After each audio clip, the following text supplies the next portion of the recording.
গতকাল ছিল নেতাজি সুভাষচন্দ্র বসুর জন্মদিন, আর গতকালও কিন্তু বাদ গেল না রাজনীতি। এসআইআর ইস্যু কিন্তু এই জন্মদিনের দিনও জুড়ে গেল।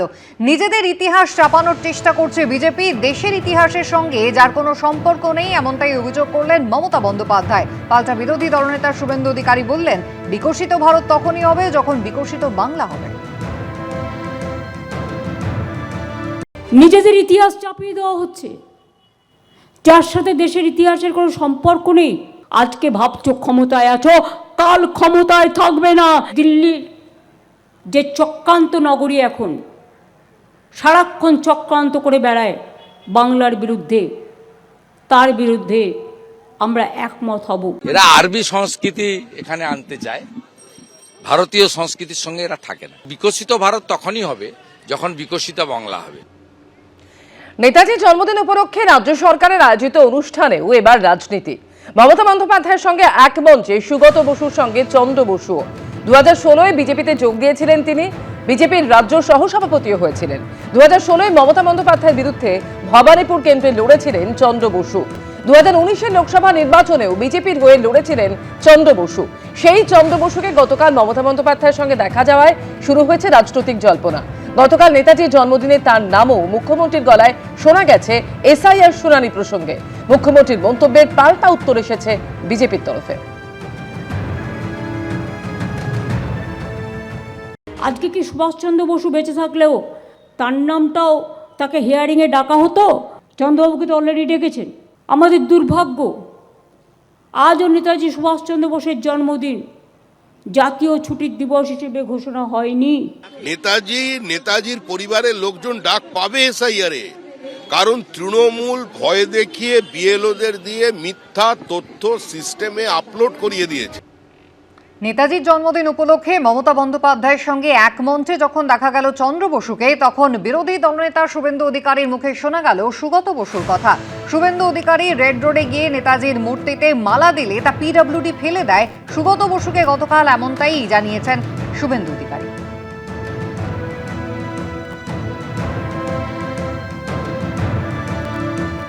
ওনার বাড়ির বর্তমান যারা বংশধররা আছেন, ডক্টর সুগত বসু সহ, তারা বাকিরা আমাদেরকে সব ঘুরিয়ে দেখালেন এবং অত্যন্ত আন্তরিকতার সঙ্গে আমাদের উৎসাহিত করলেন এবং আমাকে তিনি পরামর্শ দিলেন যে আপনি সঠিক জায়গায় এসেছেন। আমি ওনাকে বললাম যে রেড রোডে যাই প্রতিবারে। তারপর আমি মালা দেওয়ার পরে মালাটা পিডব্লিউডির লোকেরা ফেলে দেয়। নেতাজি কোনো ব্যক্তির নয়। মমতা বন্দ্যোপাধ্যায়ের আমলে তৃণমূলের লোকেরা নেতাজির আত্মীয়দের কাছে তোলাবাজি করতে গেছিল, কটাক্ষ করেছেন অধীর চৌধুরী। নেতাজি কোনো পার্টির নয়, নেতাজি কোনো ব্যক্তির নয়, নেতাজি হচ্ছেন দেশের। এই মমতা ব্যানার্জির আমলে নেতাজির যারা পরিবারের লোক, নেতাজির যারা আত্মীয়, তাদের বাড়ি করবার সময়, ঘর করবার সময় তাদের কাছে তোলাবাজি করতে গেছিল তৃণমূল দলের নেতারা।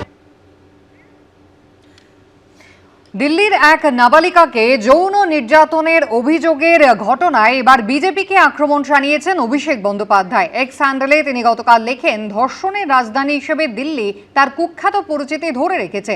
প্রধানমন্ত্রী এবং স্বরাষ্ট্রমন্ত্রী বাংলায় এসে পরিবর্তনের কথা বলছেন। সম্ভবত সেই পরিবর্তন প্রথমে বিজেপি শাসিত রাজ্যগুলিতেই শুরু হওয়া উচিত। অভিষেক বন্দ্যোপাধ্যায়ের এই পোস্টের পাল্টা উত্তর দিয়েছে বিজেপি। সম্প্রতি পশ্চিমবঙ্গে এসে রাজ্যে নারী নিরাপত্তা ও আইন শৃঙ্খলা ইস্যুতে বারবার তৃণমূল সরকারকে বিঁধেছে নরেন্দ্র মোদী, অমিত শাহ। এবার দিল্লিতে 11 বছরের নাবালিকাকে যৌন নির্যাতনের অভিযোগের ঘটনায় পাল্টা আক্রমণের পথে হাঁটলেন তৃণমূলের সর্বভারতীয় সাধারণ সম্পাদক অভিষেক বন্দ্যোপাধ্যায়। সমাজ মাধ্যমে লিখেছেন, ধর্ষণের রাজধানী হিসাবে দিল্লি তার কুখ্যাত পরিচিতি ধরে রেখেছে। ঘটনার সূত্রপাত গত 11 জানুয়ারি।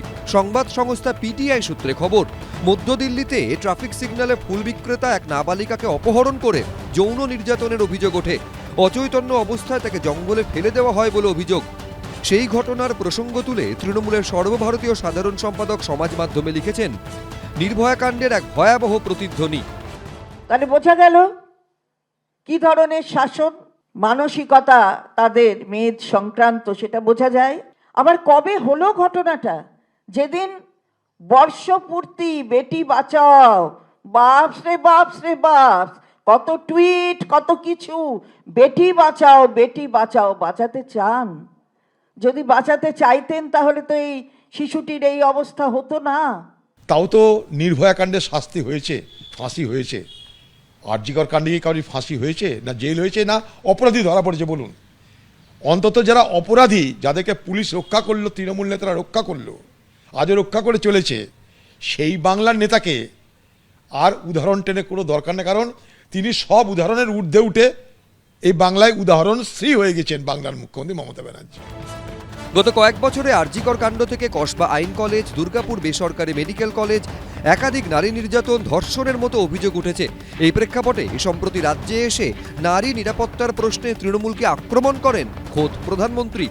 टीएमसी के राज में स्कूल, कॉलेज और यूनिवर्सिटी में भी बेटियां सुरक्षित नहीं है। यहां शासन प्रशासन में निर्ममता ऐसी है कि बेटियों की कोई सुनवाई नहीं होती। पीड़ितों को बात बात पर कोर्ट जाना पड़ता है। পাল্টা দিল্লিতে নাবালিকাকে যৌন হেনস্থার অভিযোগের প্রসঙ্গ তুলে বিজেপিকে আক্রমণ করেছে তৃণমূল। দিল্লিতে এখন বিজেপি শাসিত সরকার, সেখানকার পুলিশ কেন্দ্রীয় স্বরাষ্ট্রমন্ত্রী অমিত শাহর অধীনে। এই অবস্থায় অভিষেক বন্দ্যোপাধ্যায় সমাজ মাধ্যমে লিখেছেন, প্রধানমন্ত্রী নরেন্দ্র মোদী ও স্বরাষ্ট্রমন্ত্রী অমিত শাহ বাংলায় এসে পরিবর্তনের কথা বলছেন। সম্ভবত সেই পরিবর্তন প্রথমে বিজেপি শাসিত রাজ্যগুলিতেই শুরু হওয়া উচিত। যে সরকার নারী নিরাপত্তা নিশ্চিত করতে পারে না, বিশুদ্ধ বাতাস ও জল সরবরাহ করতে পারে না, বা প্রাণঘাতী বিস্ফোরণ প্রতিরোধ করতে পারে না, সেই সরকারের বাংলায় এসে ভোট চাওয়ার কোনো নৈতিক অধিকার নেই। এর উত্তর ওই অভয়ার বাবা মা দিয়ে দেবে।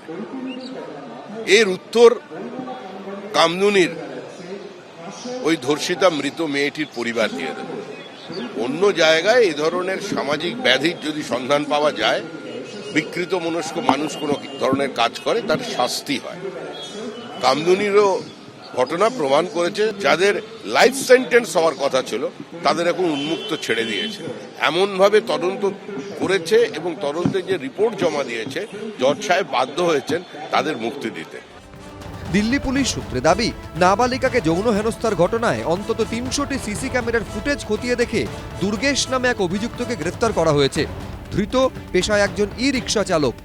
আশাবুল হোসেন, সুমন ঘড়াই, বিজেন্দ্র সিংহ, এবিপি আনন্দ। এসআইআর শুনানি পর্বে ধারাবাহিক অশান্তি, এবার কড়া বার্তা কমিশনের। ভোটার তালিকা সংশোধন ঘিরে কোনো রকম অশান্তি বরদাস্ত নয়। এফআইআর না হলে এবার প্রশ্নের মুখে পড়বেন জেলা নির্বাচনী আধিকারিকরাই।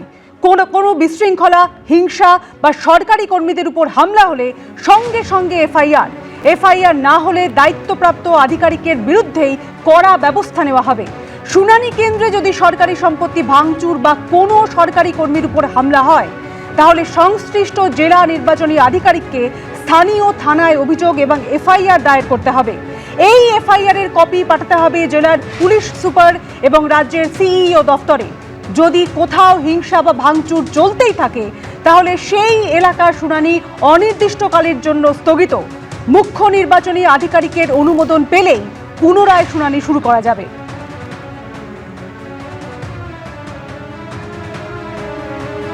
এবিপি আনন্দ, এগিয়ে থাকে, এগিয়ে রাখে।